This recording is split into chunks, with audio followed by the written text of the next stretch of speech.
The year is 65 AD, and in the suburbs of Rome, an old man sits quietly in a warm bath as his life slowly drains away. The water around him turns crimson as he dictates his final thoughts to a secretary, his voice growing weaker with each passing moment.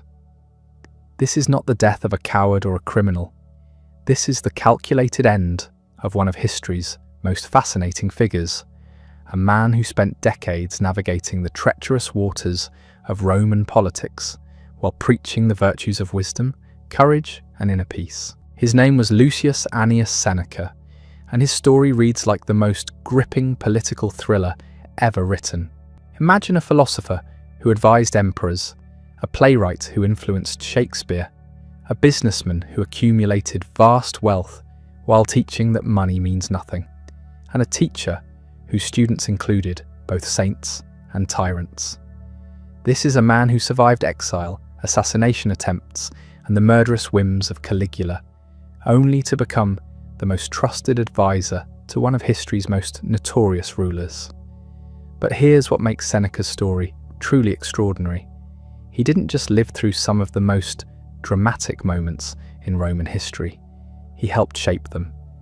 His words guided the decisions of emperors, his wealth funded imperial campaigns, and his philosophy became the foundation for how Western civilization thinks about virtue, suffering, and the good life. Every time you hear someone talk about controlling what you can control and accepting what you cannot, you're hearing an echo of Seneca's voice from 2,000 years ago. The man we're about to meet was born into a world where philosophy wasn't just academic theory. It was a matter of life and death, a practical guide for surviving in a society where a single misstep could mean exile or execution. And Seneca didn't just study this philosophy from the safety of a classroom. He lived it in the corridors of power, tested it in the face of personal tragedy, and ultimately proved its worth by choosing how to die. Today, we're going to journey through the complete life of this remarkable figure, from his birth in the dusty hills of Spain to his final moments in that Roman bathroom. We'll see how a sickly child from the provinces became the most powerful man in the empire, how a teacher of virtue learned to navigate a world of corruption, and how a man who preached about the unimportance of material things became one of the richest people in Rome. This isn't just the story of one man, it's the story of how philosophy and power intersect, how wisdom and wealth can coexist, and how someone can maintain their principles while operating in a system designed to corrupt everyone it touches. By the time we're finished, you'll understand why Seneca remains one of the most quoted and controversial figures from the ancient world, and why his ideas about how to live continue to influence millions of people today. So settle in as we explore the extraordinary life of a man who proved that philosophy isn't just something you study, it's something you live, something you test, and if necessary, something you die for. Lucius Annius Seneca was born around 4 BC in Cordoba, modern-day Cordoba, in the Roman province of Hispania. This wasn't the cosmopolitan heart of the empire, but a dusty frontier town where Roman civilization met the rugged landscape of southern Spain. His father, Marcus Annius Seneca, known to history as Seneca the Elder, was already a distinguished figure in his own right, a teacher of rhetoric whose students would travel from across the empire to learn from him. The household young Lucius grew up in was one where words mattered, where the art of persuasion was studied with the same intensity that others might study warfare or commerce. His father had built a reputation training the sons of wealthy families to speak in the courts and the Senate, teaching them how to construct arguments that could sway judges and move crowds.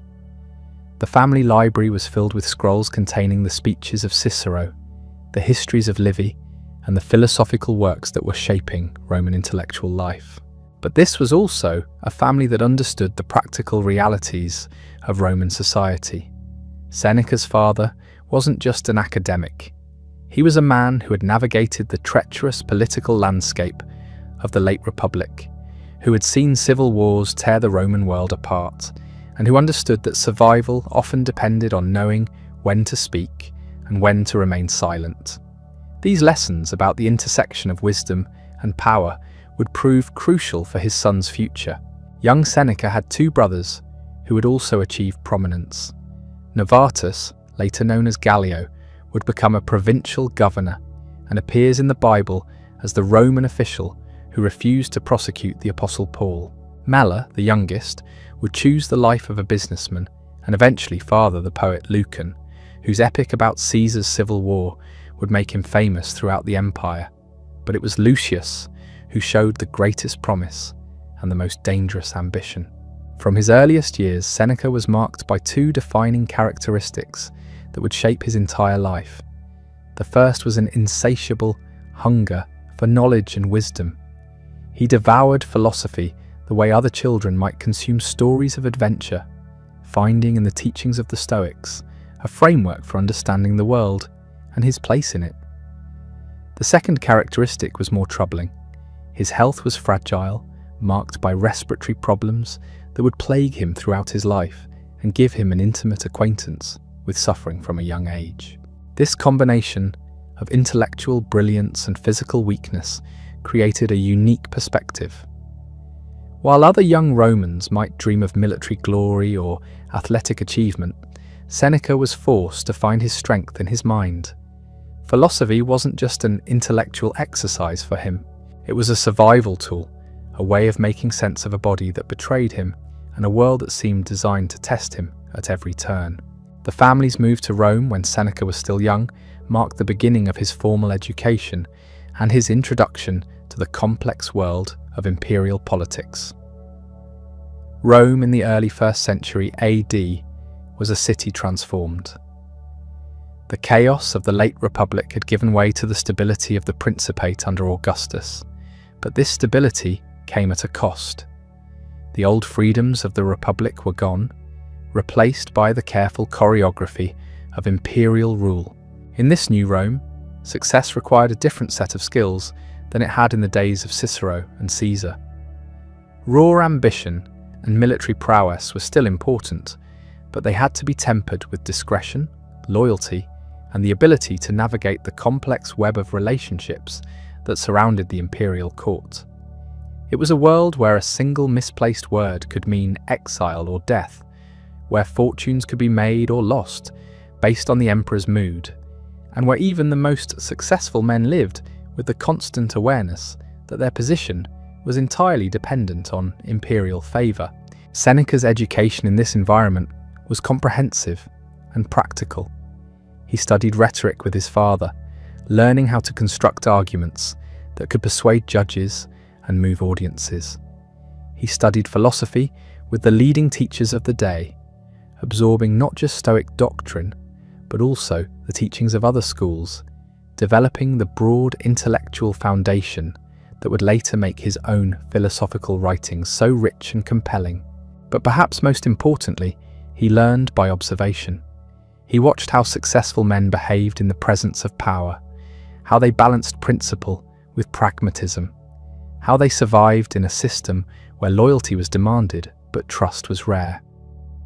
These lessons in practical wisdom would prove invaluable when he eventually found himself at the centre of imperial politics.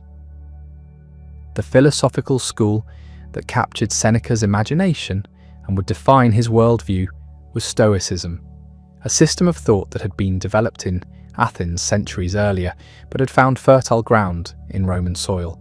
The Stoics taught that virtue was the only true good, that external things like wealth, health, and social position were neither inherently good nor bad, but simply preferred or dispreferred indifference.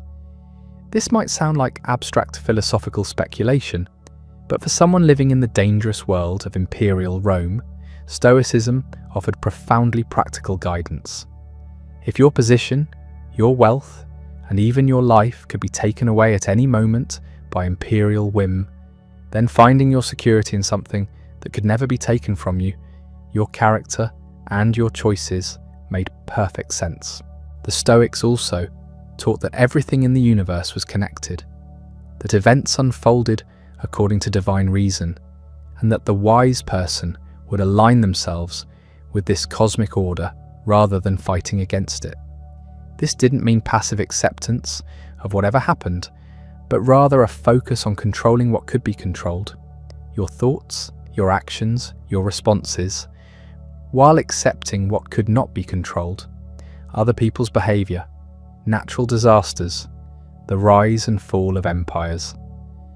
For a young man with chronic health problems, living in an unpredictable political environment, these teachings offered both comfort and guidance.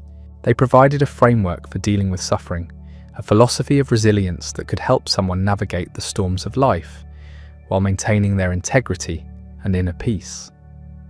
But Seneca's attraction to Stoicism wasn't purely intellectual or emotional. He also recognized its practical value in Roman society. Stoicism had become the unofficial philosophy of the Roman elite, the worldview that helped senators and administrators maintain their composure while dealing with the pressures and responsibilities of governing an empire. To be recognized as a serious Stoic philosopher was to gain entry into the highest circles of Roman society. This combination of personal conviction and practical advantage would characterize much of Seneca's later life. He genuinely believed in Stoic principles, but he also understood how to use that belief to advance his position in a competitive and dangerous world. Critics would later accuse him of hypocrisy, of preaching virtue while accumulating wealth and power. But perhaps it's more accurate to say that he was trying to live according to Stoic principles, while fully engaging with the realities of Roman political life. As Seneca entered adulthood, his reputation as both a philosopher and an orator began to grow. His speeches in the courts were praised for their eloquence and learning.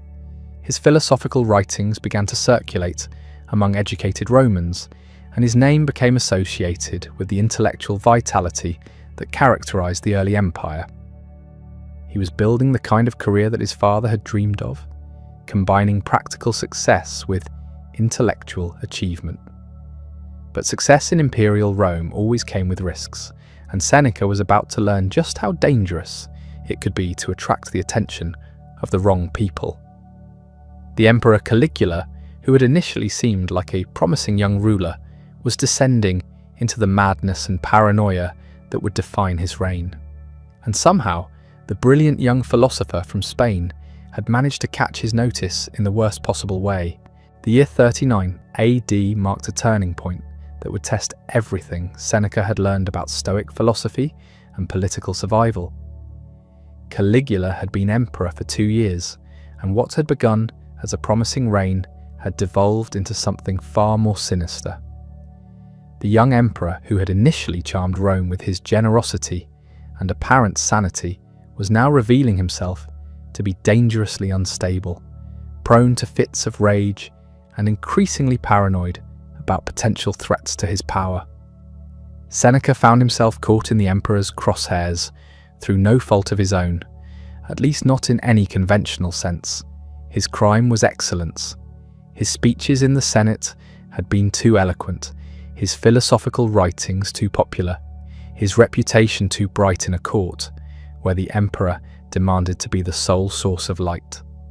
Caligula, who fancied himself an orator and intellectual, could not tolerate being overshadowed by anyone, least of all a provincial philosopher who had never commanded armies or conquered territories. The accusations came suddenly and without warning. Seneca was charged with adultery with Julia Livilla, one of Caligula's sisters. The evidence was thin to non-existent, the charges politically motivated, but in the imperial court of the 1st century, evidence was often less important than imperial displeasure. The penalty for such an offence was death, and Seneca found himself facing the very real possibility that his philosophical principles were about to be tested in the most final way possible. But fate, or perhaps the cosmic reason that the Stoics believed governed all things, intervened in an unexpected form. As Seneca awaited his fate, word reached the court that he was seriously ill. So ill that he might not survive much longer regardless of any imperial sentence. His chronic respiratory problems had flared up, possibly exacerbated by the stress of his situation, and courtiers whispered that the emperor need not bother with an execution when nature would soon accomplish the same result. Caligula, always theatrical in his cruelties, decided that allowing Seneca to die slowly of disease would be a more fitting punishment than a quick execution. The emperor commuted the death sentence to exile, sending the philosopher to the barren island of Corsica with the expectation that the harsh conditions and isolation would finish what his illness had started. It was meant to be a death sentence with extra steps, a way for Caligula to appear merciful while still ensuring his rival's destruction. But Caligula had underestimated both Seneca's constitution and his character. The philosopher, who had spent years studying how to endure suffering, was about to get a practical education in his own teachings. Corsica, in 39 AD, was not a pleasant place for a Roman aristocrat accustomed to the comforts of urban life. The island was rocky, underdeveloped, and populated mainly by bandits and political exiles. There were no libraries, no intellectual companions, no comfortable villas with gardens and slaves to attend to daily needs. For most Romans of Seneca's class, such exile would have been devastating, a fall from grace so complete that many chose suicide rather than endure the humiliation. But Seneca approached his banishment with the systematic application of Stoic principles that would characterize his entire approach to adversity. He had no control over where he was or how long he would remain there, but he had complete control over how he responded to his circumstances. The letters and writings that survive from this period reveal a man working through the practical application of philosophical theory in real time. He wrote extensively about exile, not as an abstract concept, but as a lived experience. He explored questions about what constitutes home, whether happiness depends on external circumstances, and how someone can maintain their dignity and purpose even when stripped of everything that society considers important. But these weren't just intellectual exercises. They were survival strategies, ways of maintaining sanity and hope in circumstances designed to crush both. Seneca used his time in exile to deepen his understanding of Stoic philosophy, to write some of his most powerful works, and to prepare himself for whatever challenges might lie ahead. He couldn't know that his exile would last 8 years, or that his eventual recall would catapult him to heights of power he had never imagined, but he could focus on becoming the kind of person who would be ready for whatever fate had in store.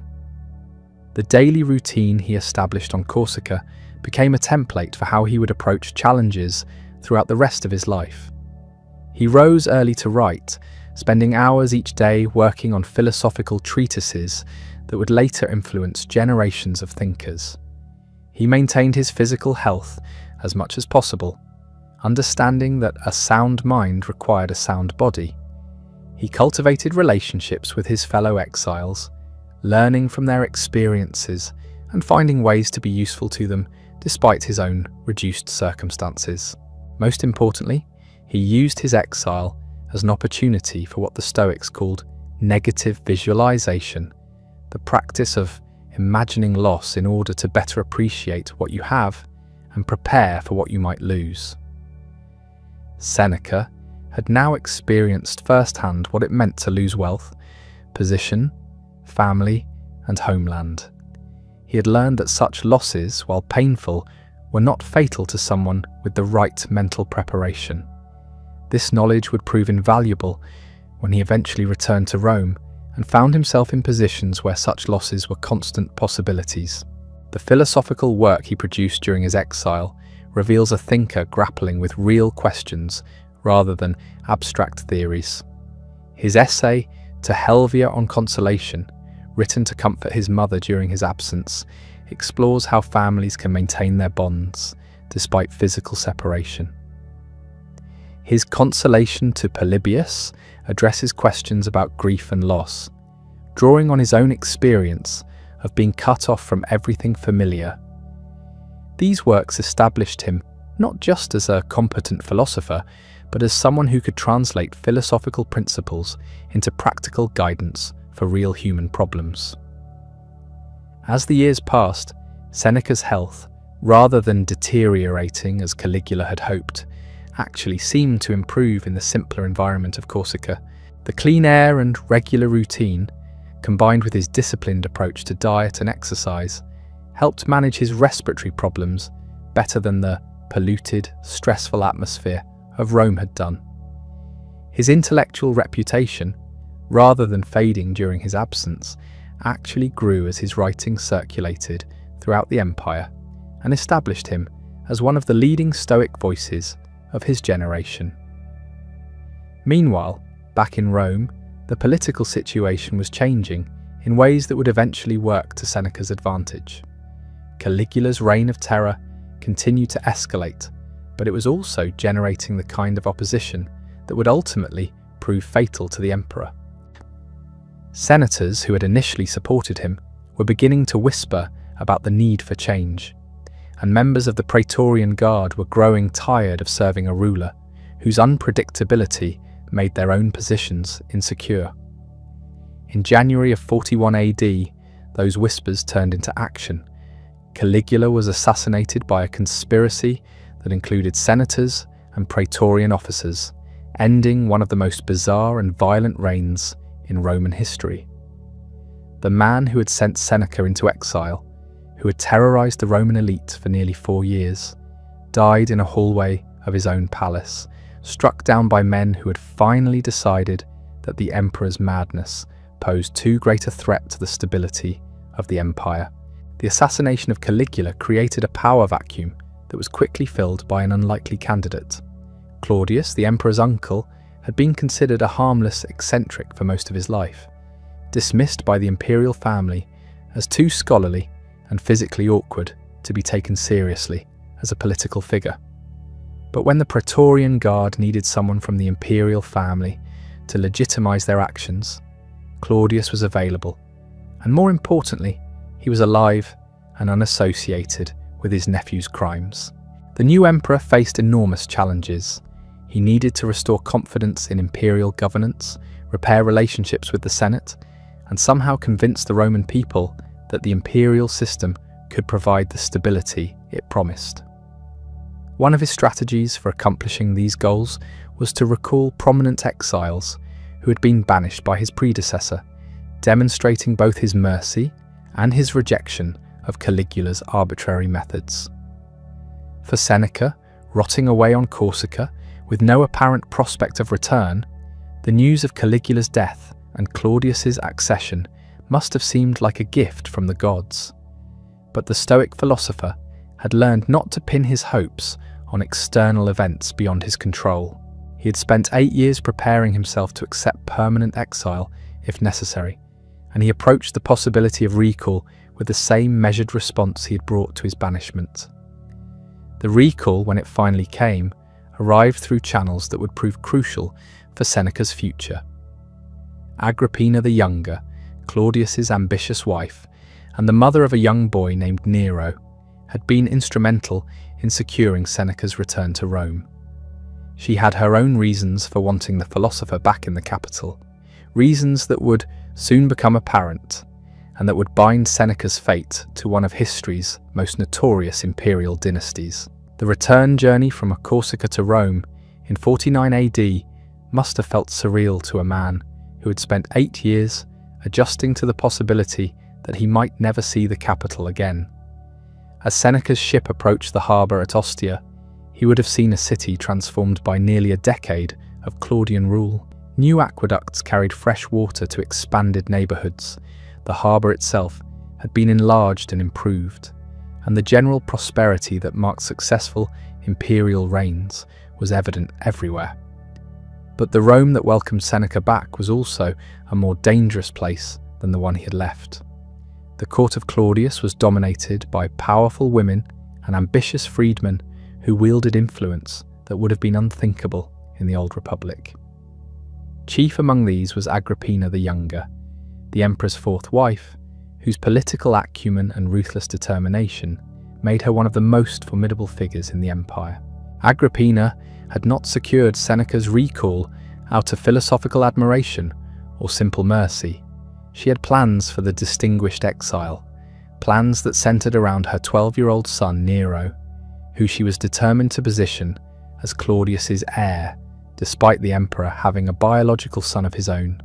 She needed tutors for the boy who could provide not just education, but political legitimacy, men whose reputations for wisdom and virtue would reflect well on her son's character and preparation for rule.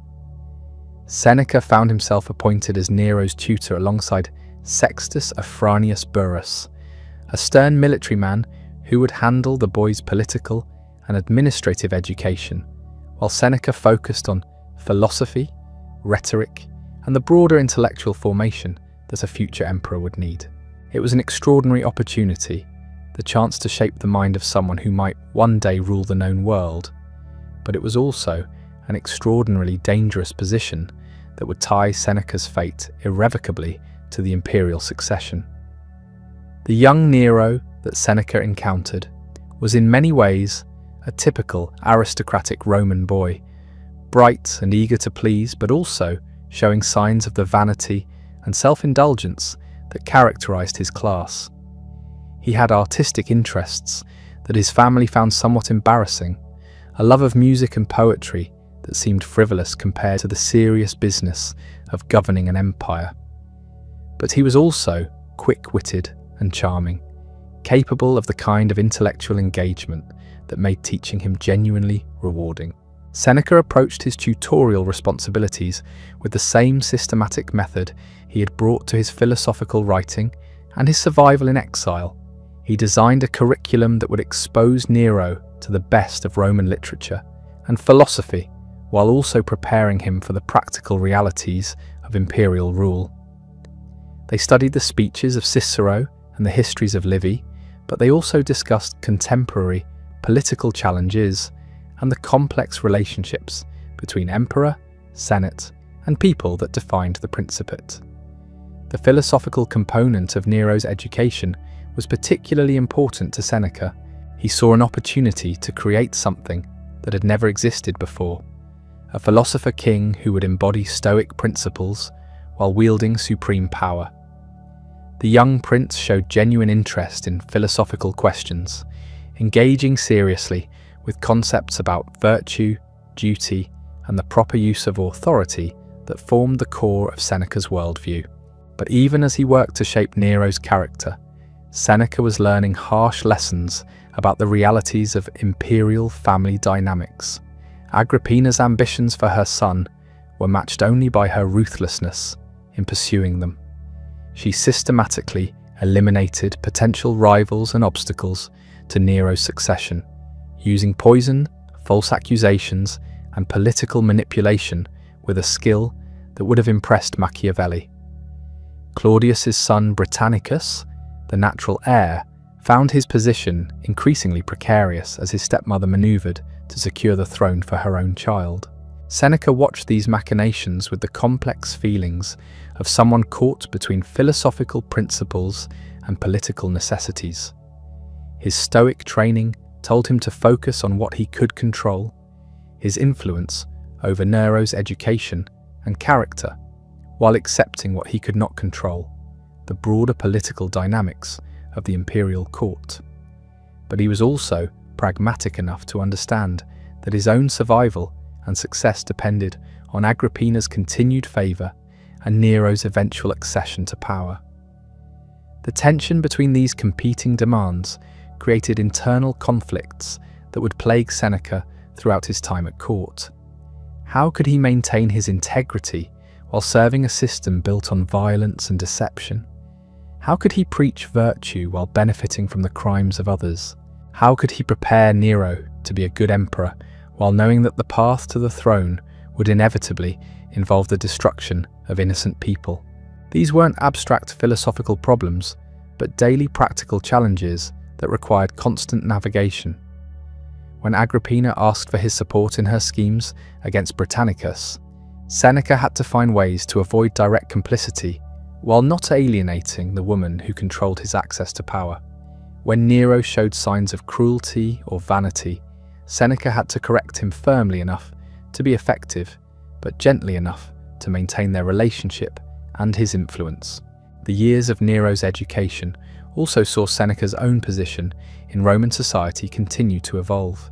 His philosophical writings, refined during his exile and enhanced by his proximity to power, were circulating widely and establishing him as one of the leading intellectual figures of his generation. His letters to friends and students, filled with practical advice about how to live according to Stoic principles, were being copied and shared throughout the educated classes.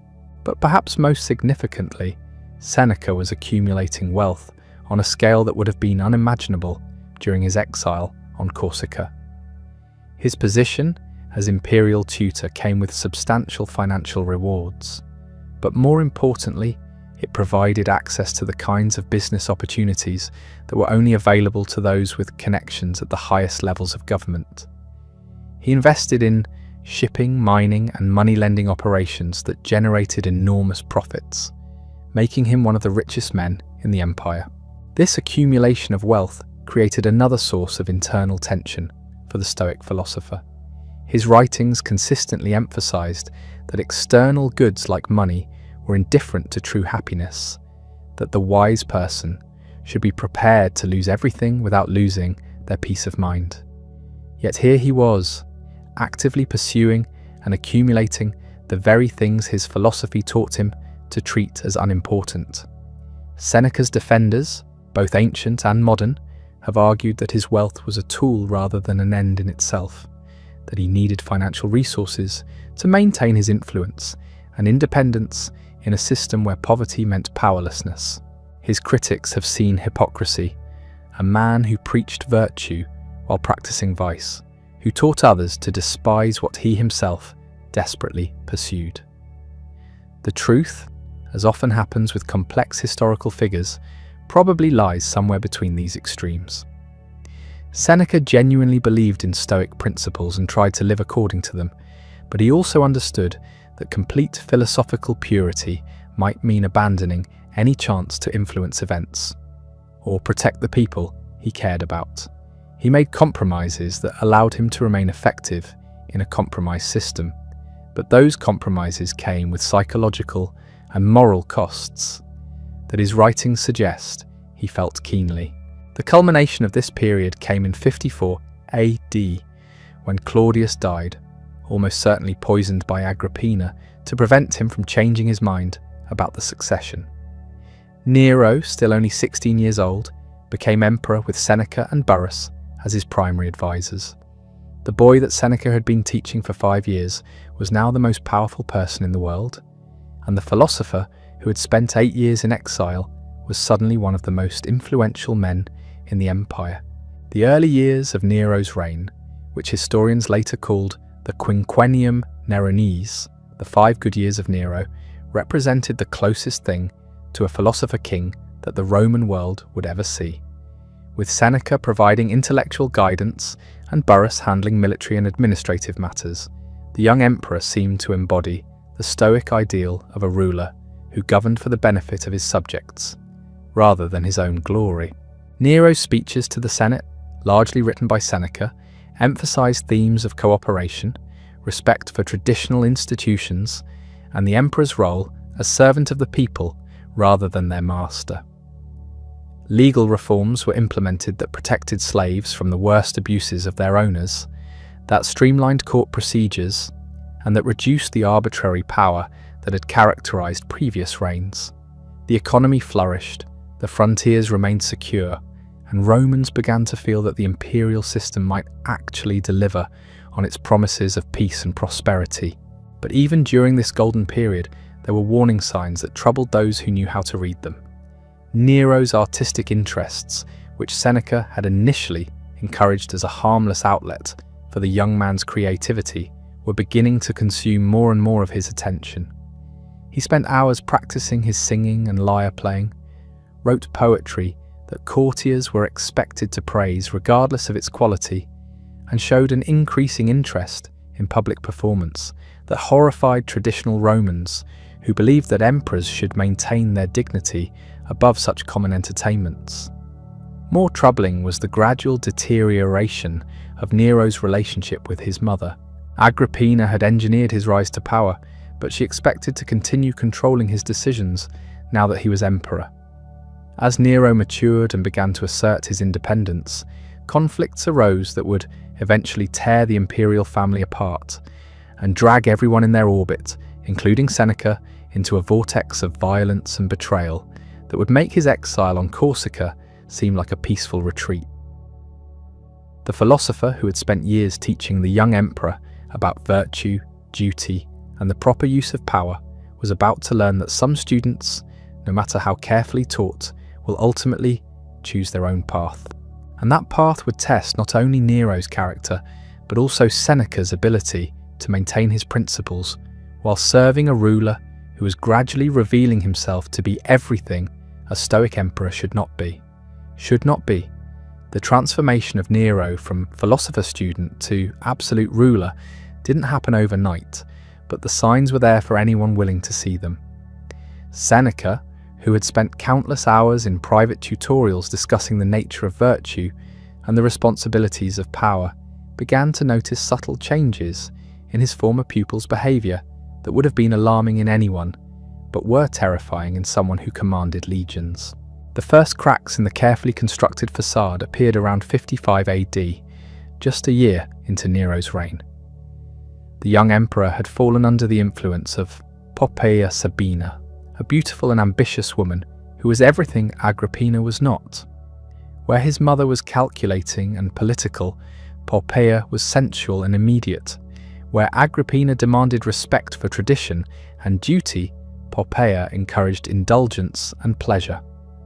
For a teenage emperor discovering the intoxicating combination of unlimited power and adult desires, the choice between these influences was perhaps inevitable. Seneca watched this development with the growing unease of a teacher who realizes his lessons are being forgotten in favor of more appealing instruction. He had spent years trying to instill in Nero an understanding that true power came from self-control, that the greatest emperors were those who governed themselves before attempting to govern others. But Poppaea's influence was pulling the young ruler in exactly the opposite direction, toward the belief that imperial power existed to satisfy imperial desires. The conflict came to a head over Nero's marriage to Octavia, Claudius's daughter, a political union that had been arranged to strengthen his claim to the throne. The marriage had never been happy. Octavia was dutiful but cold, more interested in maintaining her dignity than in providing the kind of passionate companionship that Nero craved. Poppaea, still married to her own husband, but increasingly bold in her pursuit of the emperor, began suggesting that a truly powerful ruler should not be bound by marriages of convenience. Seneca found himself in an impossible position. His philosophical principles told him that marriage vows were sacred, that duty should triumph over desire, and that an emperor who abandoned his wife for a mistress was setting a dangerous precedent for the kind of arbitrary behaviour that destroyed republics and corrupted empires. But his political instincts warned him that opposing Nero's desires too directly might cost him his influence entirely, leaving the young emperor with no moderating voice at all. The compromise he attempted was characteristic of his approach to the moral complexities of imperial service. Rather than forbidding Nero's relationship with Poppaea, he tried to channel it in less destructive directions. He argued that the emperor could maintain his marriage to Octavia for political reasons while pursuing his personal happiness privately. That discretion, rather than divorce, was the path of wisdom for someone whose every action was scrutinized by enemies looking for signs of weakness or scandal. But this careful balancing act satisfied no one. Agrippina saw Seneca's failure to completely oppose Poppaea as a betrayal of their alliance and began plotting to remove him from his position of influence.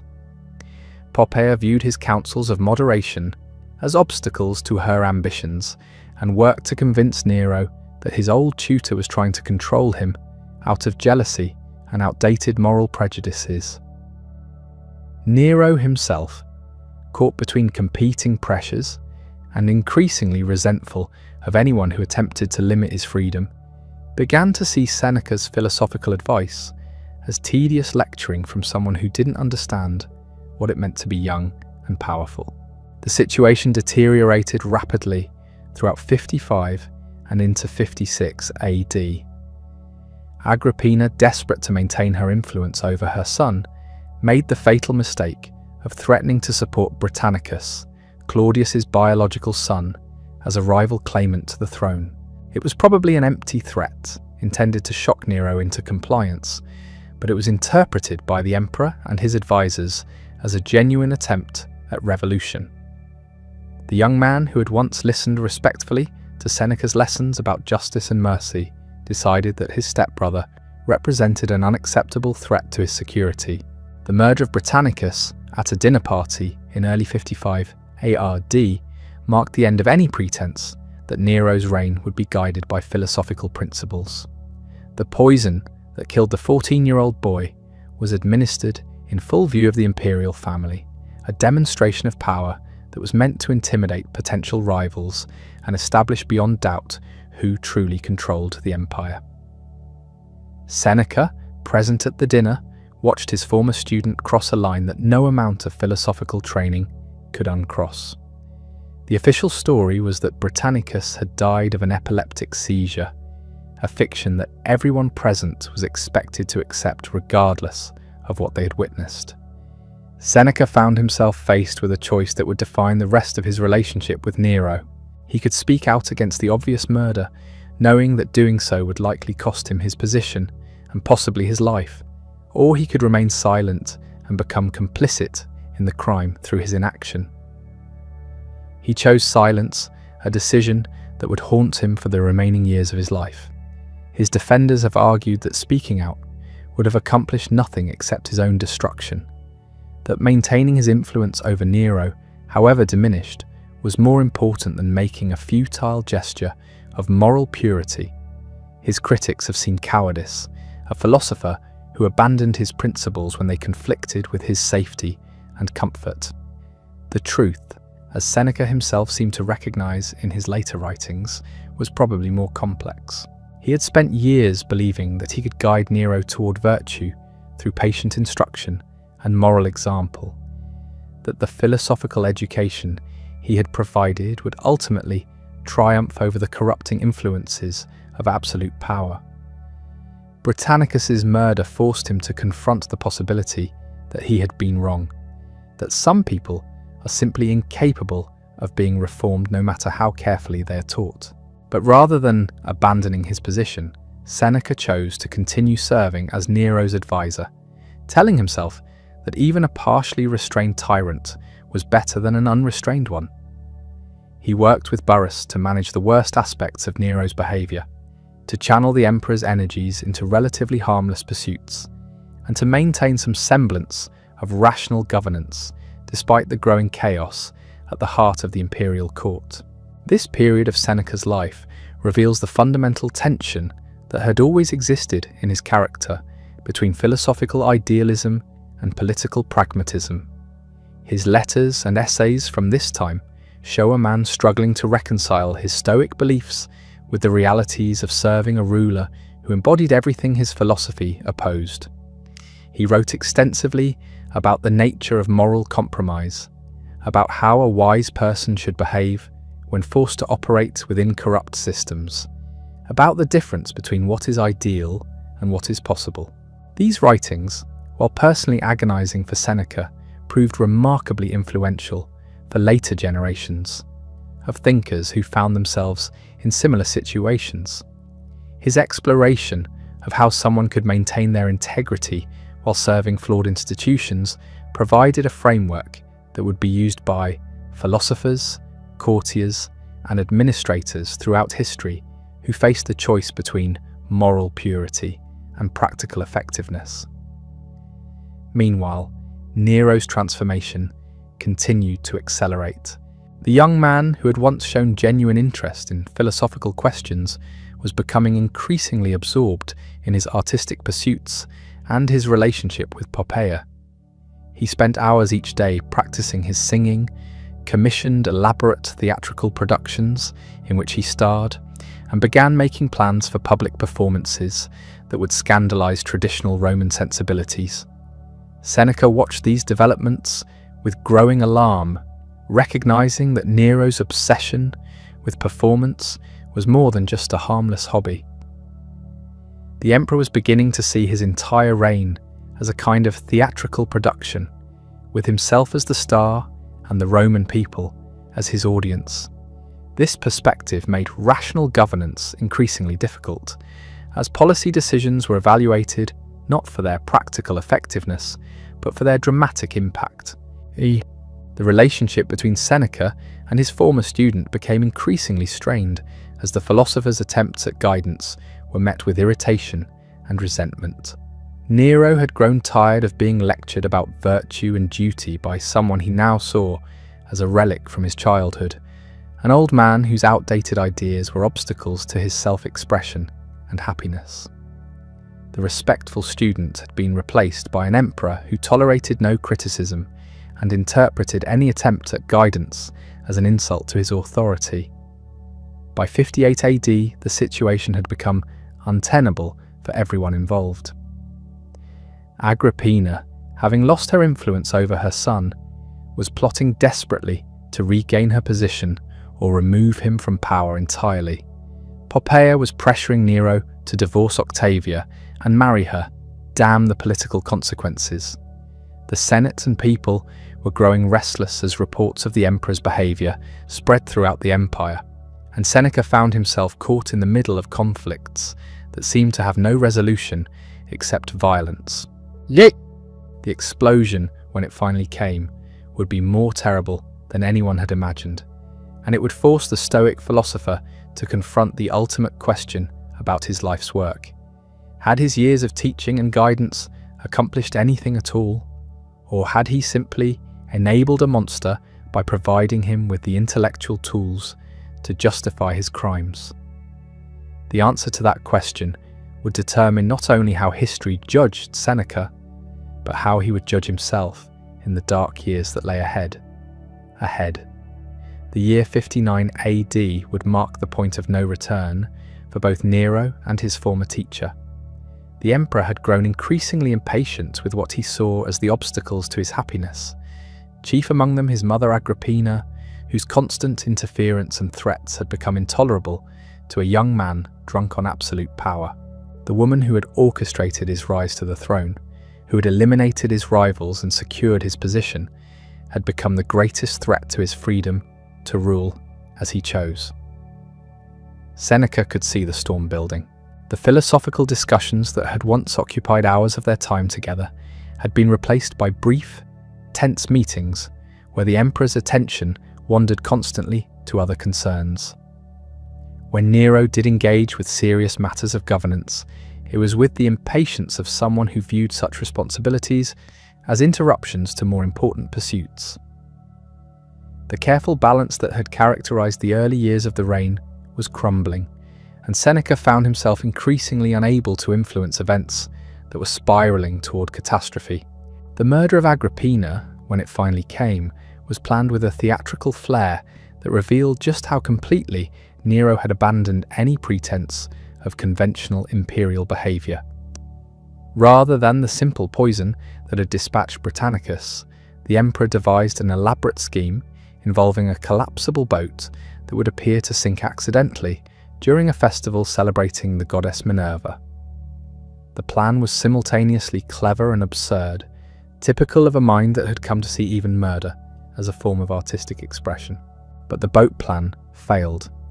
Agrippina survived the staged shipwreck and swam to shore, forcing Nero to abandon subtlety in favour of direct action. He sent soldiers to her villa with orders to complete what the sabotaged vessel had failed to accomplish. The woman who had been the most powerful figure in Rome after the emperor himself was hacked to death by Praetorian guards acting on her son's explicit command.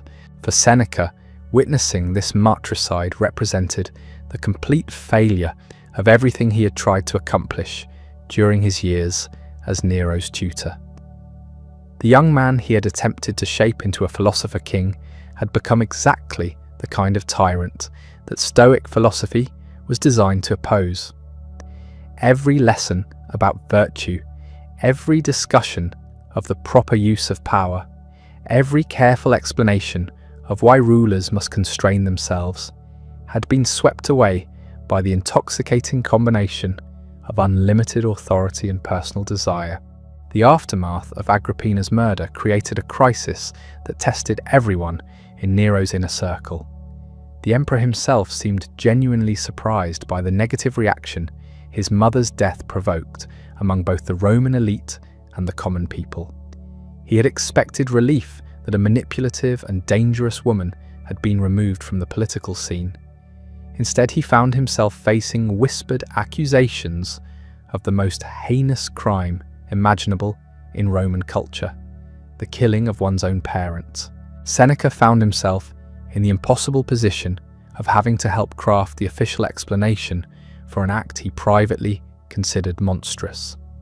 The story they constructed painted Agrippina as a would-be assassin who had been plotting against her son's life, a narrative that justified her death as necessary self-defense. Seneca's rhetorical skills, honed through decades of philosophical writing and legal advocacy, were pressed into service to make the unbelievable seem plausible. The letter he wrote to the Senate explaining the emperor's actions is one of the most morally complex documents in ancient literature.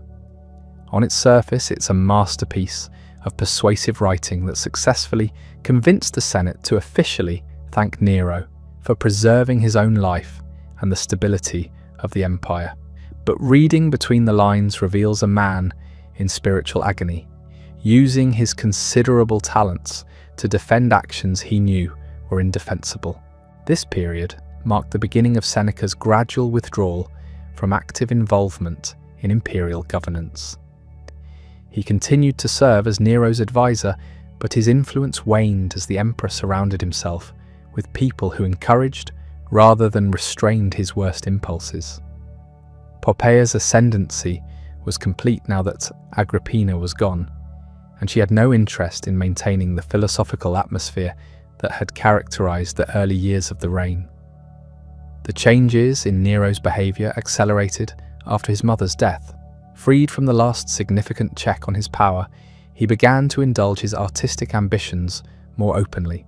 He started performing in public, initially in private venues for carefully selected audiences, but gradually working his way up to appearances in major theatres where ordinary Romans could witness their emperor singing and playing the lyre like a common entertainer. These performances horrified the traditional Roman elite, who saw them as degrading to the imperial dignity that was supposed to elevate the emperor above ordinary mortals.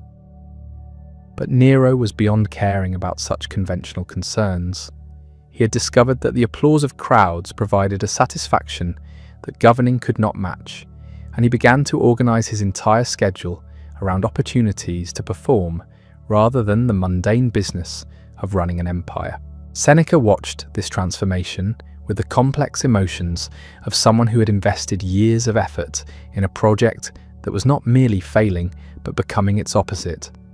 The young man he had tried to educate in virtue was becoming a living refutation of everything Stoic philosophy taught about the relationship between wisdom and power. Every public performance, every indulgence, every abandonment of duty was a rejection of the lessons Seneca had tried so hard to instill. But the philosopher was trapped by his own success. His wealth, accumulated during the years of influence, made him one of the richest men in the empire, but also one of the most vulnerable to imperial displeasure. His estates, his business interests, his very life depended on maintaining at least the appearance of loyalty to an emperor whose behaviour he increasingly found repugnant. The Stoic, who had written extensively about the unimportance of external goods, found himself unable to abandon those goods without risking everything he had built. The internal tension this created is evident in the philosophical works Seneca produced during this period. His letters to Lucilius, a friend and fellow student of philosophy, reveal a man struggling to apply Stoic principles to situations the ancient founders of the school had never imagined. How does one maintain virtue while serving vice? How does one preserve integrity while participating in a system built on corruption and violence? These were not abstract questions for Seneca, but daily practical challenges that determined how he spent his time and energy. His solution, characteristically complex, was to continue serving Nero while gradually reducing his involvement in the most morally compromising aspects of imperial policy. He focused increasingly on administrative and financial matters where his skills could benefit the empire without requiring him to endorse or participate in the emperor's personal crimes. It was a form of damage control, an attempt to preserve what good he could while limiting his complicity in what he could not prevent. This balancing act became increasingly difficult as Nero's behaviour grew more erratic and dangerous. The emperor's relationship with Poppaea had evolved from passion to obsession, and he was determined to marry her regardless of the political consequences. This required divorcing Octavia, his current wife, and finding a way to neutralize the popular sympathy she enjoyed as the daughter of the beloved Claudius and the victim of her husband's neglect. The divorce proceedings revealed Nero's complete abandonment of any pretense of constitutional governance. When the Senate proved reluctant to approve the dissolution of his marriage, he simply declared it dissolved and proceeded with plans for his wedding to Poppaea. When Octavia's supporters protested, he accused her of adultery and treason, charges that everyone knew were fabricated, but that no one dared challenge openly. Seneca found himself once again called upon to provide intellectual justification for actions he personally opposed. The philosophical arguments he constructed for the emperor's right to choose his own wife drew on Stoic teachings about the primacy of reason over convention. But applying these principles to justify what was essentially an arbitrary abuse of power required logical contortions that must have pained their author. The wedding itself, celebrated with elaborate ceremonies that emphasized Poppaea's elevation to imperial status, marked another milestone in Nero's transformation from ruler to performer. The events were staged with the kind of attention to theatrical detail that characterized all of the emperor's public appearances, complete with carefully choreographed processions and spectacles designed to dazzle the Roman people into accepting what their traditional values told them was wrong. But the most disturbing aspect of this period was not Nero's personal behavior, but the way his example was corrupting the broader imperial system. Governors and administrators throughout the empire, seeing that the emperor valued theatrical flair over administrative competence, began adopting similar approaches to their own responsibilities. The careful, methodical governance that had characterized the early empire was giving way to a more arbitrary and unpredictable style that prioritized dramatic effect over practical results. Seneca could see the damage this was causing to the institutions he had spent his career trying to strengthen and preserve. The respect for law that underpinned Roman civilization was being eroded by an emperor who treated legal and moral constraints as obstacles to his self-expression.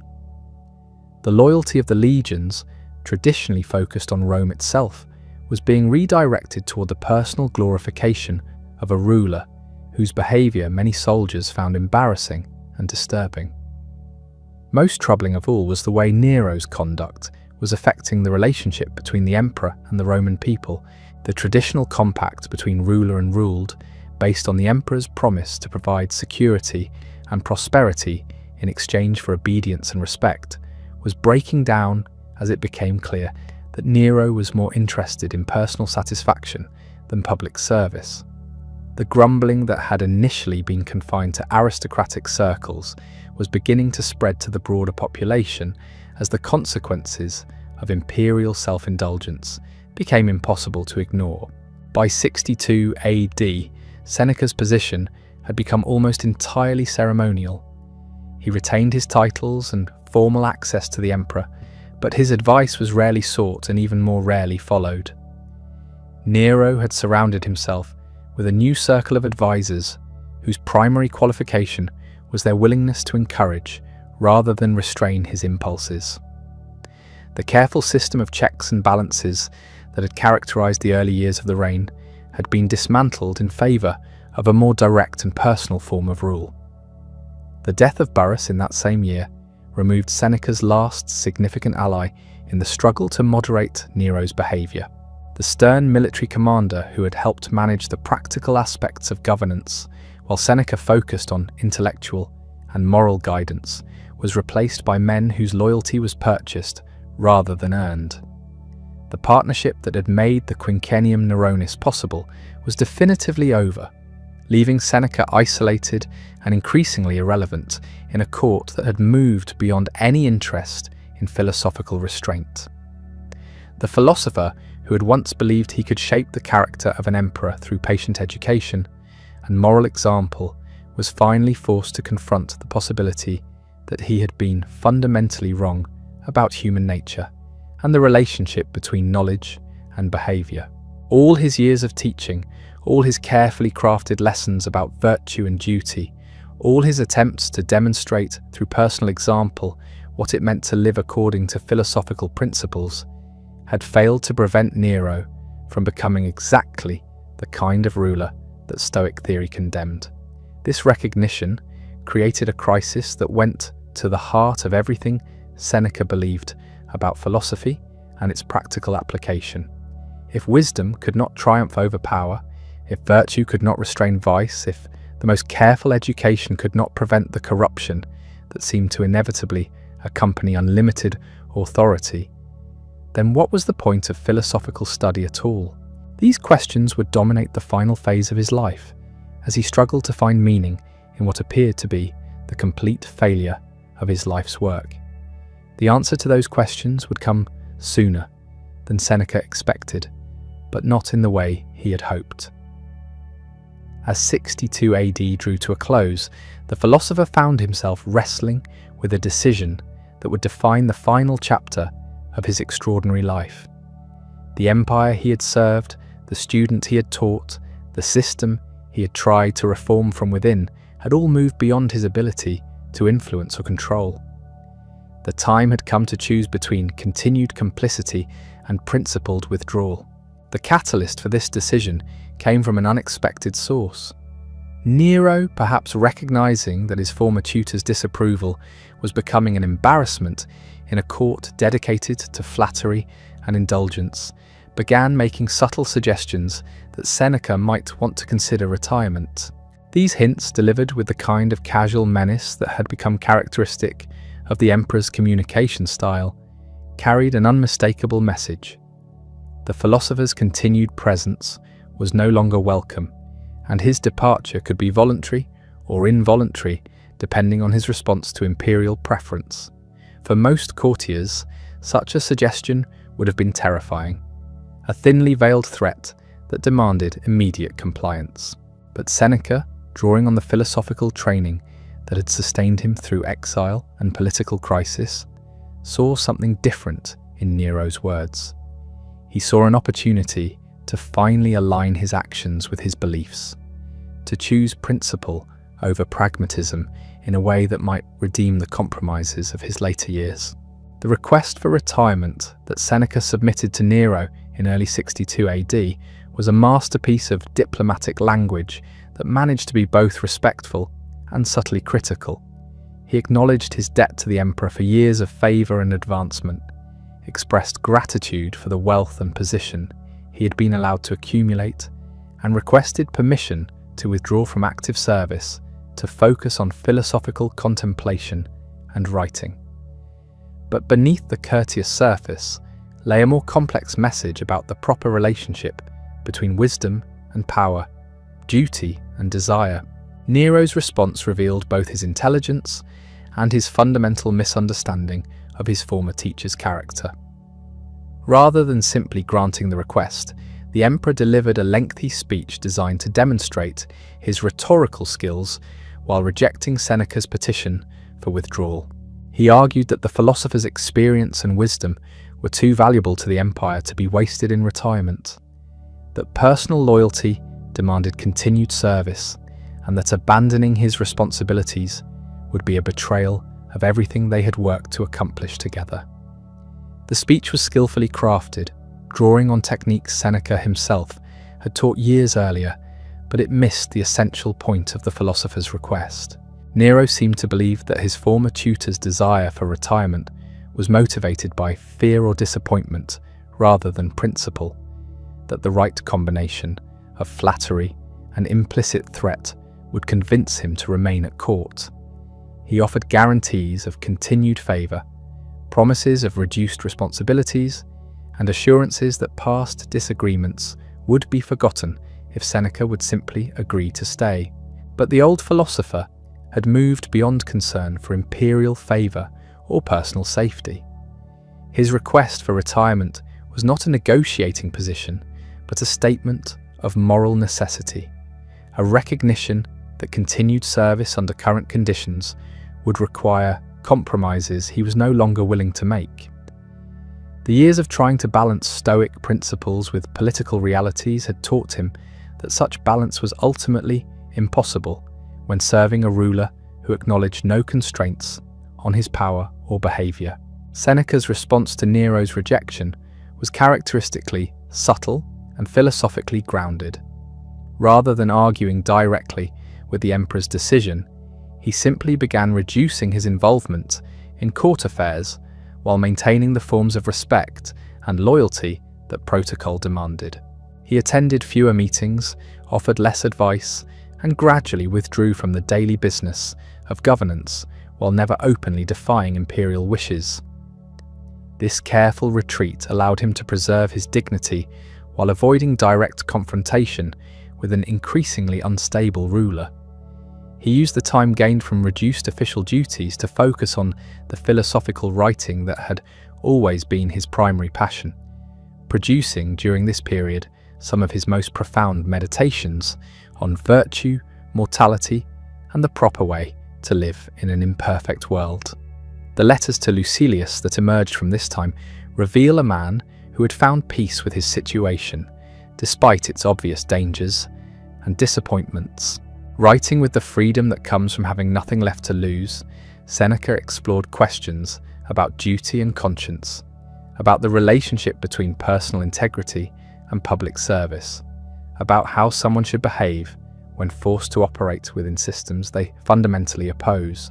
These works show a philosopher who had learned hard lessons about the limits of human influence, but who remained committed to the belief that individual virtue mattered regardless of external circumstances. He wrote extensively about the importance of maintaining one's principles, even when those principles seem to accomplish nothing, about finding meaning in right action rather than successful outcomes, about the satisfaction that comes from aligning one's behaviour with one's beliefs regardless of what others might think or do. But even as Seneca found intellectual and spiritual satisfaction in his partial withdrawal from court life, the political situation around him continued to deteriorate. Nero's behaviour grew more erratic and self-indulgent with each passing month, his performances more frequent and elaborate, his neglect of governmental responsibilities more obvious to everyone except himself. The emperor, who had once shown promise as a philosopher king, was becoming a cautionary tale about the corrupting effects of absolute power. The broader consequences of this imperial transformation were becoming visible throughout the empire. Provincial governors, lacking clear guidance from Rome, began making increasingly arbitrary decisions based on their understanding of what might please an unpredictable emperor. The Senate, cowed by years of intimidation and uncertain about what policies to support, retreated into the kind of passive compliance that made effective governance impossible. Most troubling of all was the growing disconnect between the imperial court and the Roman people. Nero's artistic ambitions, which had initially seemed like harmless eccentricities, were consuming increasing amounts of public resources while contributing nothing to the security and prosperity that ordinary citizens expected from their government.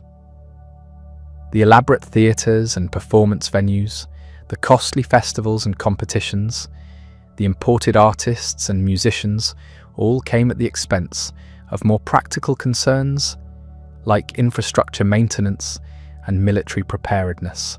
Seneca watched these developments with the complex emotions of someone who had invested decades in trying to prevent exactly this kind of decline. His philosophical training told him to accept what he could not control while focusing on what remained within his power to influence. But his practical experience and genuine concern for the empire's welfare made it impossible to remain completely detached from events that seemed to be leading toward catastrophe. The fire that consumed much of Rome in July of 64 AD provided a dramatic illustration of how far the imperial system had drifted from its original purposes. Whether or not Nero actually started the blaze, as his enemies claimed, his response to the disaster revealed the fundamental selfishness that now guided his decisions. Rather than focusing entirely on relief efforts and reconstruction, the emperor saw the destruction as an opportunity to build monuments to his own glory on the cleared land. The famous Golden House that Nero constructed in the aftermath of the fire was everything that Seneca's philosophical teachings had warned against. It was a monument to excess and self-indulgence, a massive complex of buildings and gardens designed primarily to showcase the emperor's wealth and artistic pretensions. The resources that went into its construction could have rebuilt entire neighborhoods destroyed by the flames, but Nero was more interested in creating a setting worthy of his performances than in addressing the practical needs of his subjects. For Seneca, witnessing this response to genuine human suffering must have been particularly painful. He had spent years trying to teach Nero that true greatness came from service to others rather than self-glorification, that the measure of a ruler was not the magnificence of his palaces, but the welfare of his people. The Golden House represented the complete rejection of everything those lessons had attempted to convey. But perhaps even more disturbing than Nero's selfish response to the fire was his decision to blame the Christians for the disaster. The persecution that followed was notable not just for its cruelty, but for its arbitrariness, targeting a religious minority that posed no real threat to imperial authority simply because they provided a convenient scapegoat for policies that had contributed to the city's vulnerability. Seneca had always been troubled by unnecessary violence, viewing it as a sign of weakness rather than strength in those who employed it. The systematic torture and execution of innocent people for crimes they had not committed violated every principle of justice and rationality that he had tried to instill in his former student. It was the kind of arbitrary cruelty that the Stoics believed was incompatible with true authority and genuine strength. The philosopher's response to these events was characteristically complex. He could not openly criticize the emperor's actions without risking his own safety and that of his family and friends, but he could not remain entirely silent in the face of what he recognized as fundamental moral failure. His solution was to focus even more intensively on his writing, producing works that explored questions about justice, mercy, and the proper use of power without directly addressing current events. These philosophical treatises, while ostensibly abstract, carried clear implications for anyone willing to read carefully. His discussions of tyranny and its effects on both rulers and subjects, his explorations of the relationship between power and virtue, his meditations on the importance of maintaining moral principles even in difficult circumstances, all spoke to contemporary issues without explicitly challenging imperial policy. This indirect approach allowed Seneca to maintain his intellectual integrity while avoiding direct confrontation with an increasingly dangerous ruler. But it also highlighted the fundamental limitation of philosophical influence in a system where ultimate authority rested with someone who acknowledged no constraints on his behavior. Words, however eloquent or wise, could not compete with the immediate satisfaction that came from exercising unlimited power without regard for consequences or conventional morality. The growing isolation of Nero's court became more pronounced as the emperor's behavior alienated even his most loyal supporters. The senators and administrators who had initially been willing to overlook his eccentricities in exchange for imperial favour began to recognize that association with the regime was becoming more dangerous than opposition. Plots and conspiracies multiplied as it became clear that the current system was unsustainable and that change, whether voluntary or forced, was inevitable. Seneca found himself in an increasingly precarious position as these undercurrents of discontent swirled around the court. His reputation for wisdom and integrity made him a natural focal point for those seeking alternatives to Nero's rule. But his years of service to the emperor also made him suspect to anyone planning serious resistance. He was too prominent to be ignored, too compromised to be trusted, and too dangerous to be left alone. The conspiracy that would ultimately cost Seneca his life began to take shape in 64 AD, though the philosopher himself remained largely unaware of its existence. Led by Gaius Calpurnius Piso, a senator whose family had ancient claims to respectability, the plot aimed to assassinate Nero and install a more traditional ruler who would restore the dignity and effectiveness that had characterized earlier imperial reigns. The conspirators faced a fundamental problem that had plagued every attempt to remove Nero from power. The emperor's popularity with certain segments of the population, particularly those who enjoyed his theatrical performances and generous entertainments, made it difficult to present his assassination as liberation rather than murder. Any successful coup would need to be followed immediately by reforms that demonstrated the superiority of the new regime, and this required leaders whose competence and integrity were beyond question. Piso himself, while respectable, lacked the kind of commanding presence that could unite the empire behind a new direction. The conspiracy needed figures whose reputations for wisdom and virtue could legitimize the violent overthrow of an established government. Unfortunately for Seneca, his decades of prominence and his reputation as a moral authority made him exactly the kind of person the conspirators needed, whether he wanted to be involved or not. The philosopher's actual role in the conspiracy remains one of the most debated questions in ancient history. Some sources suggest that he was approached by the conspirators and gave them encouragement, if not active support. Others maintain that he remained entirely ignorant of their plans and was targeted by Nero simply because his presence represented an implicit criticism of imperial behaviour. The truth, as often happens with events from this period, was probably somewhere between these extremes. What seems most likely is that Seneca was aware of the growing discontent with Nero's rule and may have expressed sympathy for those seeking change, but that he was not directly involved in planning any specific action against the emperor. His philosophical principles would have made it difficult for him to endorse assassination as a solution to political problems, while his practical experience would have warned him against involvement in conspiracies that seemed unlikely to succeed. But in the paranoid atmosphere that surrounded Nero's court by 65 AD, such distinctions mattered less than appearances and associations. The emperor had grown increasingly suspicious of anyone whose loyalty was not absolute and unquestioning, and Seneca's partial withdrawal from active service had been interpreted as evidence of disloyalty rather than principle. When the conspiracy was discovered and its participants arrested, it was perhaps inevitable that the philosopher would be swept up in the investigation, regardless of his actual involvement. The denunciations that followed the conspiracy's exposure revealed the extent to which fear had corrupted the relationships between even long-time associates and friends.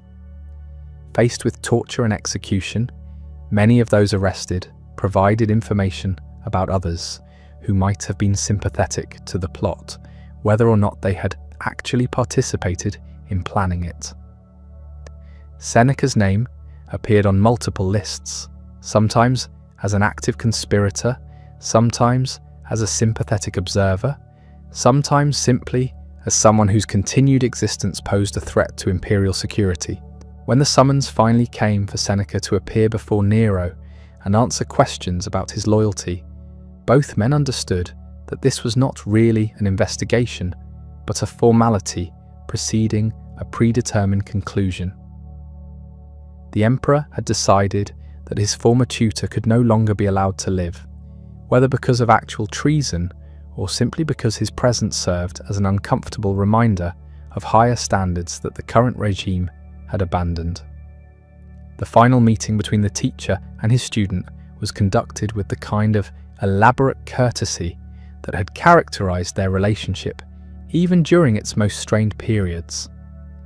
Nero did not rage or threaten, but simply presented the evidence that had been gathered and asked for an explanation.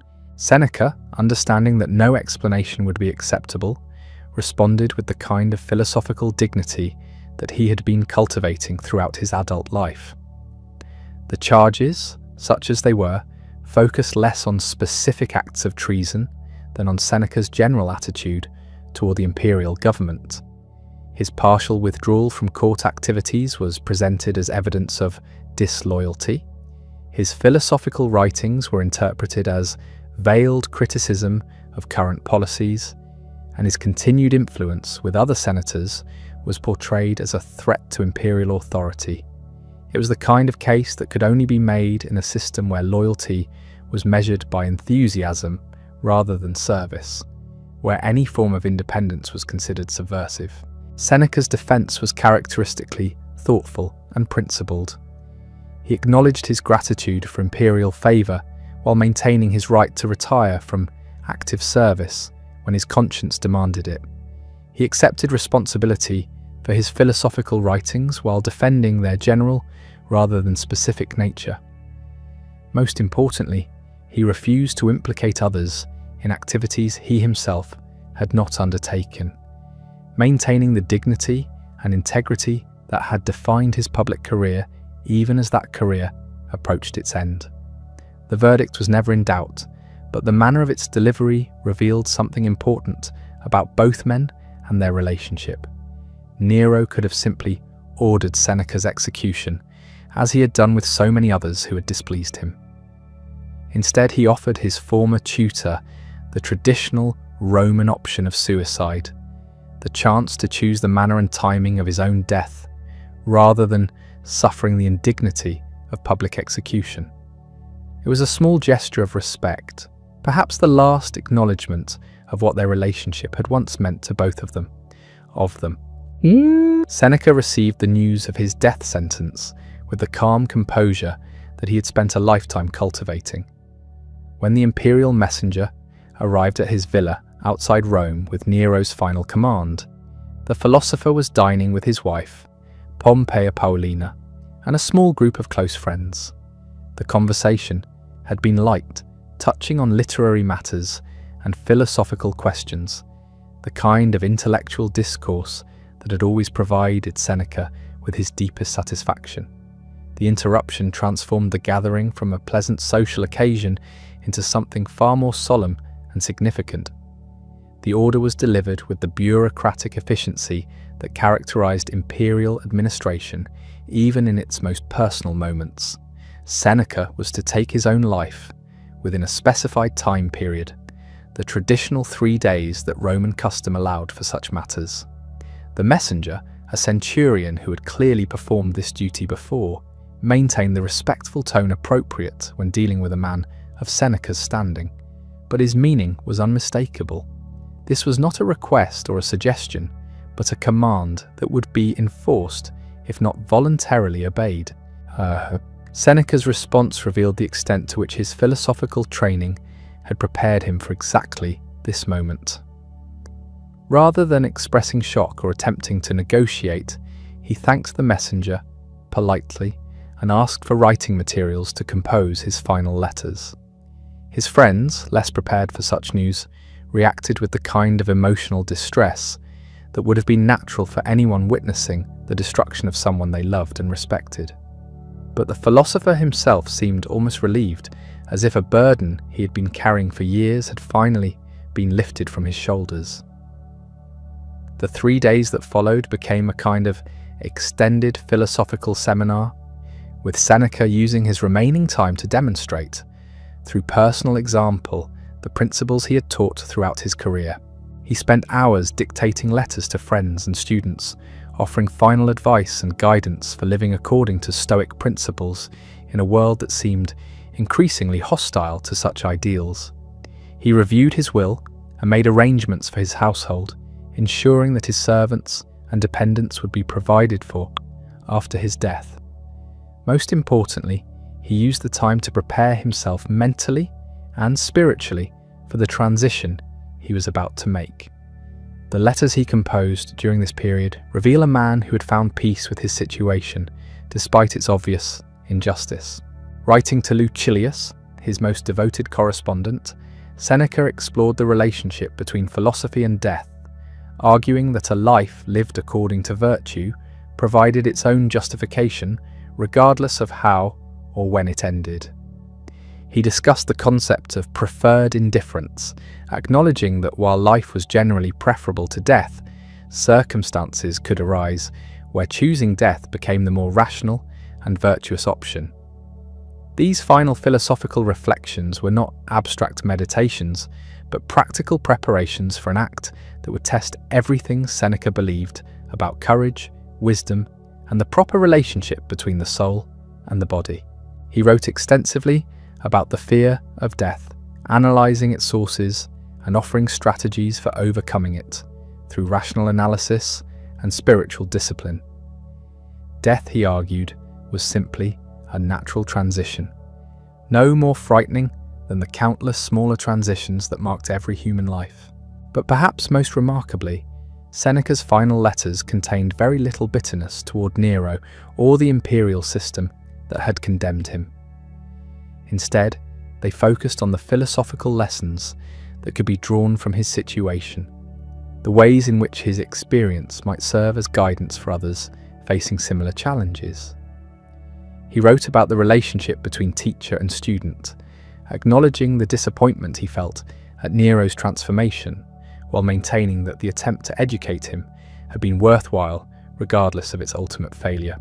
The practical arrangements for his death reflected the same careful attention to detail that had characterized Seneca's approach to all important matters. Roman law and custom provided established procedures for noble suicide, traditions that allowed prominent citizens to maintain their dignity even in the face of imperial displeasure. The method was typically the opening of veins in a warm bath, a process that was relatively peaceful and allowed time for final conversations and reflections. Seneca chose to follow these traditional forms, but he insisted on making the occasion serve educational as well as personal purposes. He invited a small group of friends and students to witness his death, transforming what might have been a private tragedy into a public demonstration of philosophical principles in action. The gathering would serve as his final lecture, a practical lesson in how someone who had spent their life studying virtue should face the ultimate test of their convictions. Pompeia Paulina's decision to join her husband in death created an unexpected complication that revealed the depth of their relationship and the extent to which Stoic principles had shaped their marriage. When she announced her intention to open her own veins alongside Seneca's, she was not making an emotional gesture, but a reasoned philosophical choice. She had studied the same texts, absorbed the same teachings, and reached the conclusion that life without her husband would not be worth living according to the standards they had established together.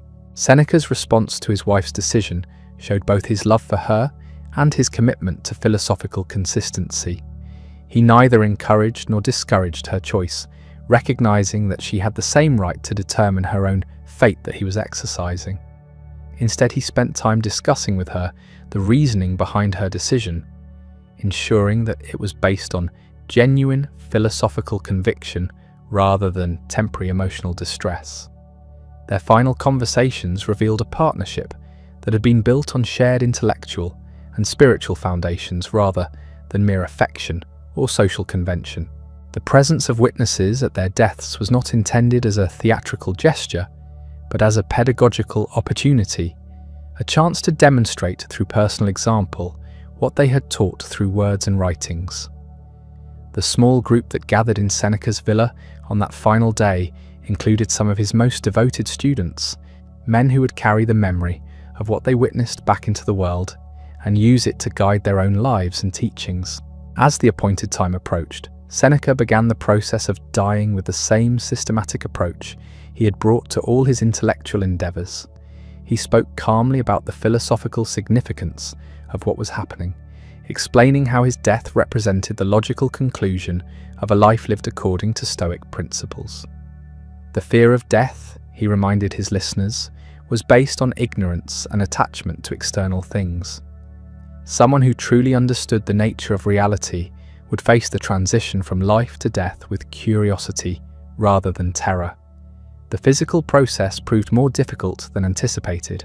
Seneca's advanced age and weakened constitution meant that his blood flowed slowly, prolonging what should have been a relatively quick death. Rather than expressing frustration or fear at this development, he used the extra time to continue his philosophical discourse, treating even this unexpected challenge as an opportunity for further teaching and reflection. The extended dying process allowed for conversations that might not otherwise have occurred. Seneca spoke at length about his relationship with Nero, acknowledging the failures and disappointments while maintaining that the attempt to guide the young emperor had been necessary and worthwhile. He discussed his wealth and the accusations of hypocrisy that had followed him throughout his later career, defending his choices while admitting the moral complexities they had created. Most significantly, he used his final hours to address questions about the relationship between philosophy and political action, themes that had dominated his adult life and that continued to trouble his students and associates. Could someone maintain their virtue while participating in a corrupt system? Was it better to withdraw from public life entirely or to remain engaged despite the moral compromises such engagement required? These were not abstract questions for the men gathered around Seneca's deathbed, but practical challenges they would face in their own careers. As his strength continued to ebb, Seneca made the decision to speed his death by drinking hemlock, following the example of Socrates centuries earlier.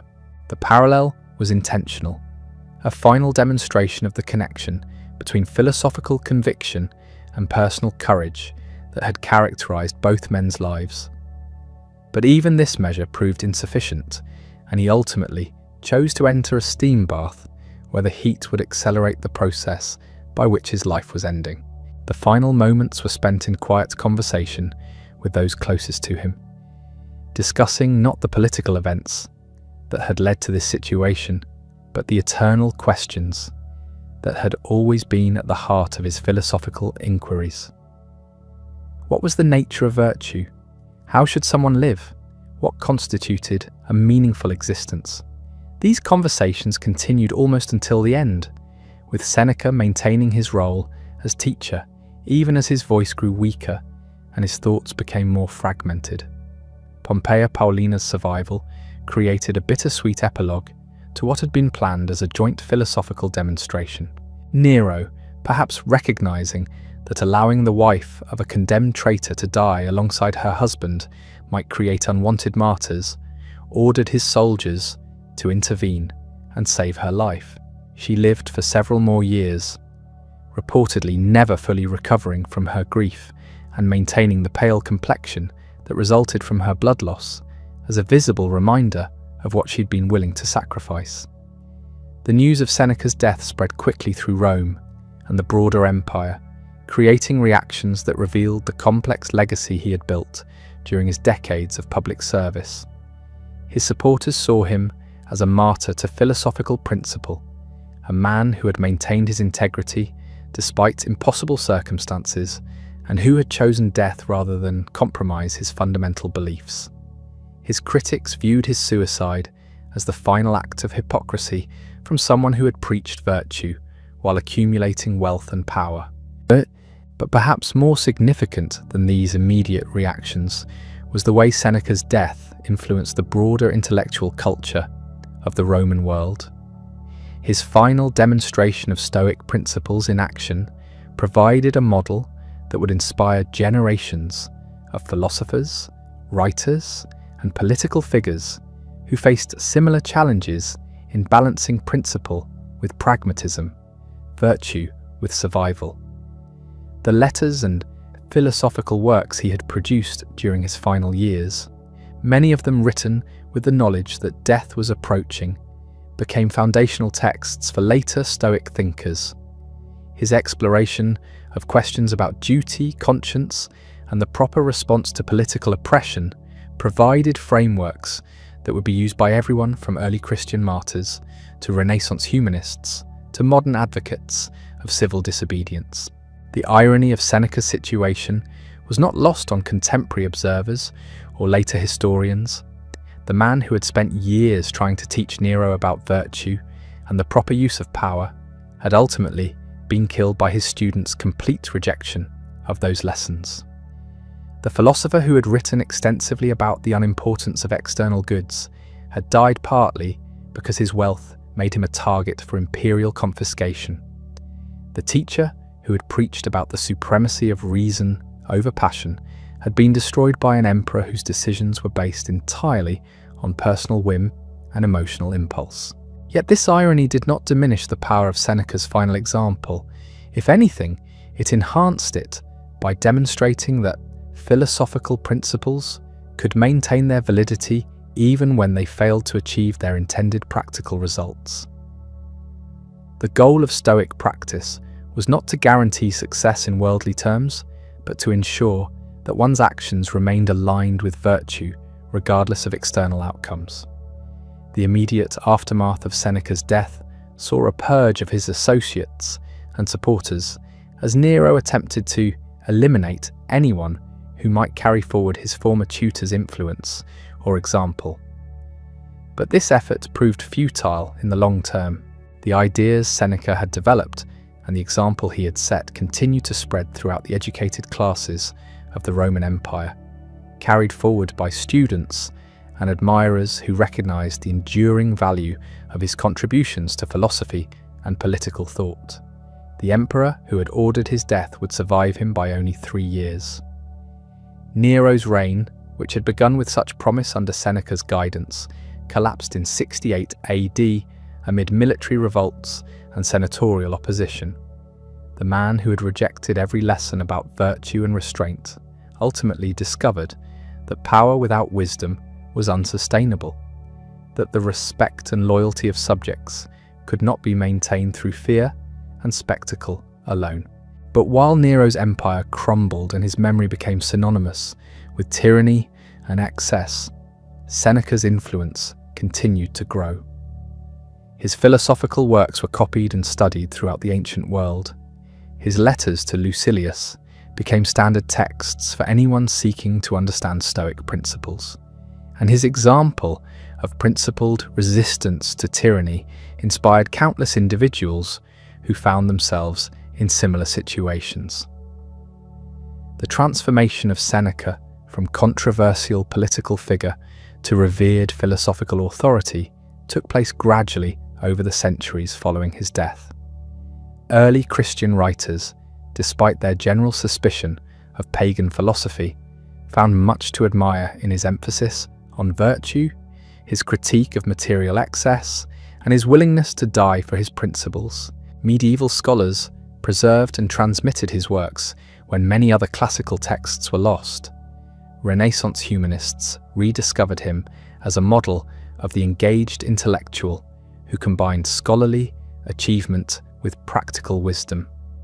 This posthumous rehabilitation was based partly on the recognition that Seneca had faced moral challenges that were genuinely difficult and had navigated them with greater integrity than most people in similar situations could have managed.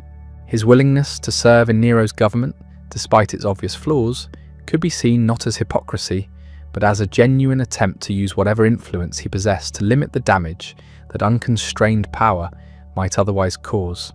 His accumulation of wealth, rather than contradicting his philosophical principles, could be understood as a practical necessity for someone operating in a system where poverty meant powerlessness and where the ability to help others often depended on having resources to deploy.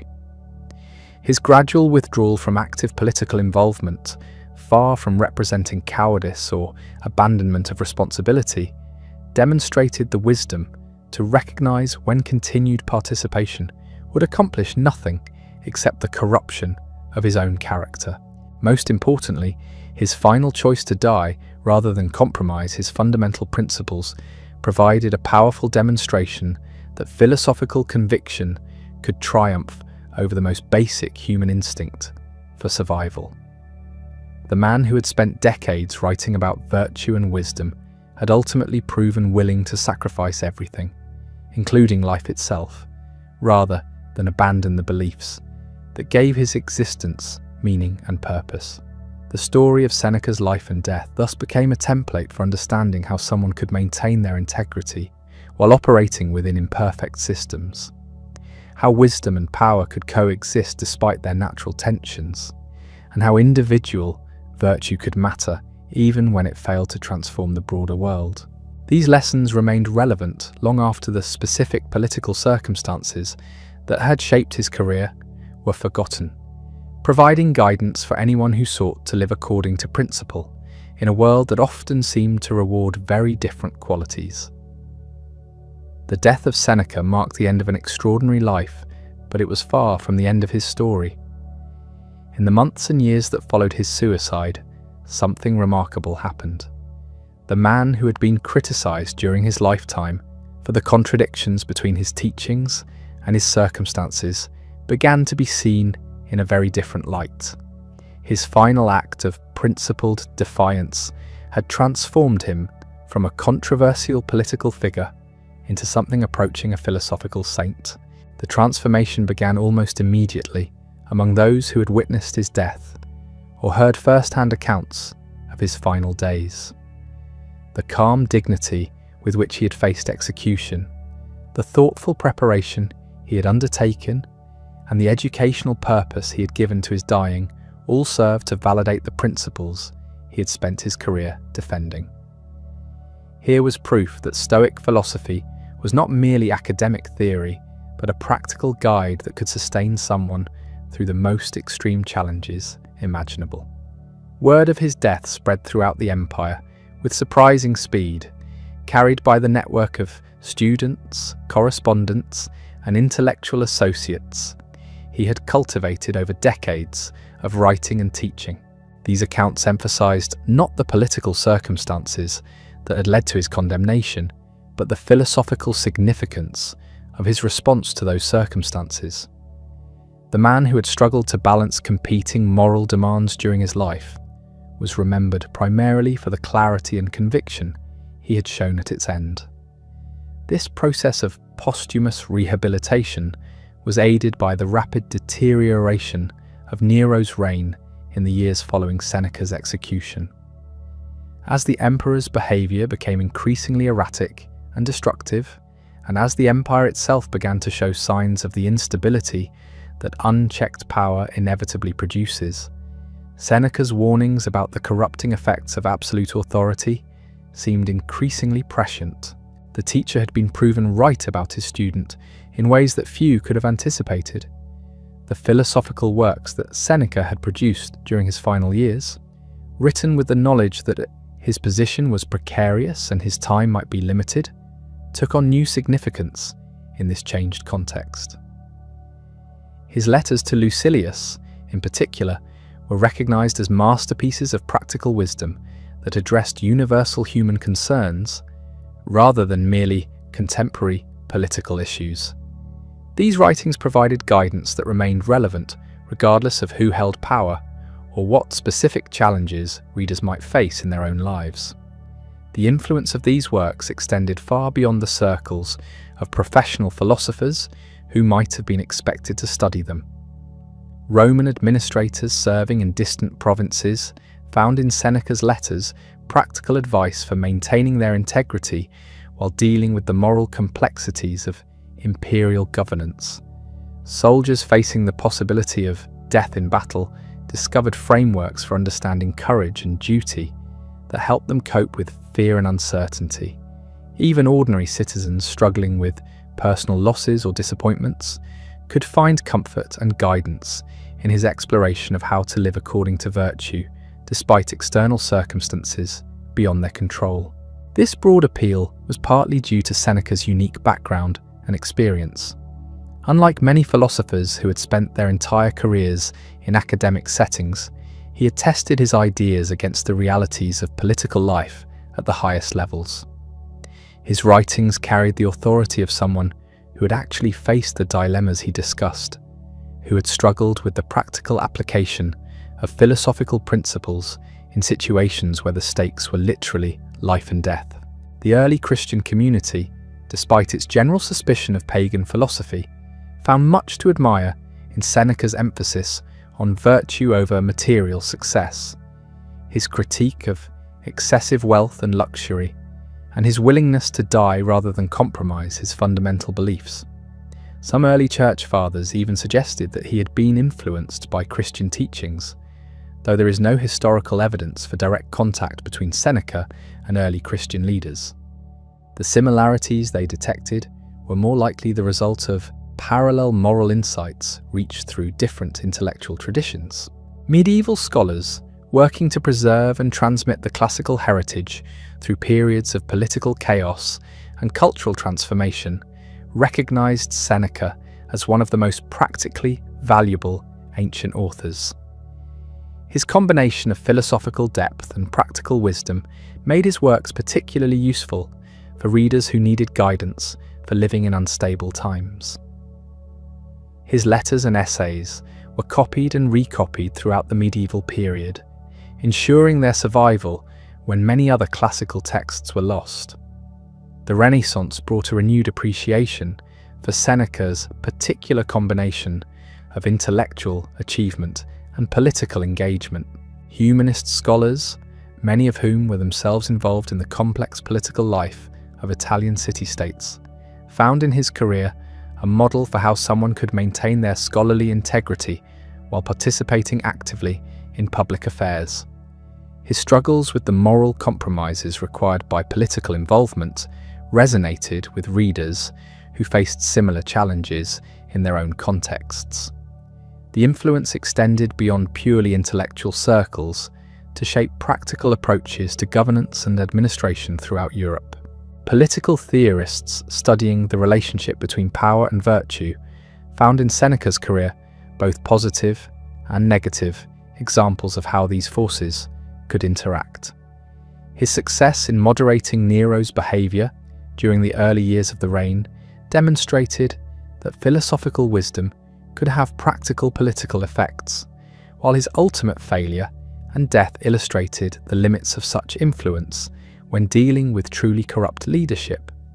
The development of modern political thought owed considerable debts to frameworks that Seneca had established for understanding the relationship between individual conscience and public duty.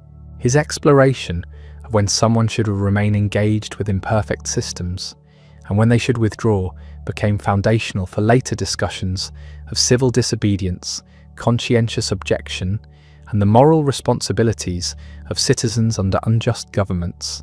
So we return to that villa outside Rome, to an old man bleeding slowly into warm water, his voice growing weaker with each word dictated to his secretary.